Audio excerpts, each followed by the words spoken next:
Ռուս հայկական համալսարանում դասը սկսվեց ոչ թե սովորական ձևաչափով, այլ դատական գործընթացի մթնոլորտում։ Ուսանողներն այս անգամ ոչ միայն լսողի դերում էին, այլև դատական գործընթացի անմիջական մասնակիցներն էին։ Վարպետության դաս սեմինարն անցկացրեց հայոց լեզվի եւ գրականության ամբիոնի ավագ դասախոս Աստղիկ Գրիգորյանը։ Դատախաղը որպես լեզվաբանական գիտելիքների դրսևորման եւ իրավաբանական տեքստերի ձևավորման նորարարական մեթոդ թեմայով։ Մինչև սեմինարն Իրավունքի ինստիտուտի եւ Իրավագիտության ֆակուլտետի երկրորդ կուրսի ուսանողների մասնակցությամբ անցկացվել էր դատախաղ ըստ Նարդոսի «Ես եւ նա» պատմվածքի սյուժեի։ Ուսանողները կազմել էին հայցադիմում ելնելով ստեղծագործությունից։ Պատասխանող կողմը ներկայացրեց իր դիրքորոշումը, հնչեցին կողմերի ելույթները։ Ներգրաված էին նաեւ ժողովրդական ատենակալներ։ Լսումներից հետո դատարանը հրապարակեց իր վճիռը, ապացուցված համարելով ներկայացված փաստերը եւ բավարարելով հայցավորների պահանջները։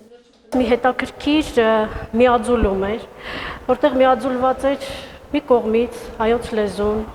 իր գեղեցիկ գայթակղիչ բառապաշարով, մյուս կողմից քերականությունը հայերենի,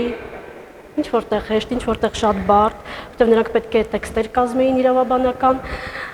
մյուս կողմից միահյուսված էր, ներգրավված էր գրականությունը իր սյուժեով, կերպարներով,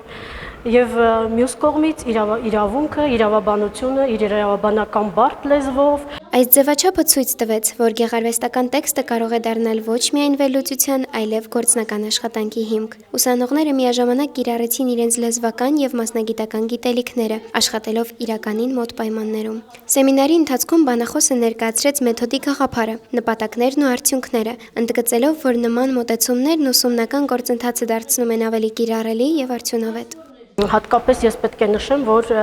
այ վերջին շրջանում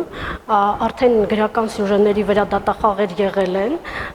մեկը Շեքսպիրի ստեղծագործության վրա է Վենետիկի վաճառականը, իսկ մյուսը Դոստոևսկու «Ոչիր եւ պատիժ» ստեղծագործության հիման վրա, երկուսն էլ քրեական դատավարության սահմաններում են, իսկ մեր փառք մերը քաղաքացիական դատավարության սահմաններում էր, բայց ինչ խոսք, քրեականը էլ ավելի հետաքրքիր է, այնտեղ իհարկե մենք շատ այդպես արագ չէինք կարող ավարտել մեր դատախաղը, գուցեև որովհետև փաստեր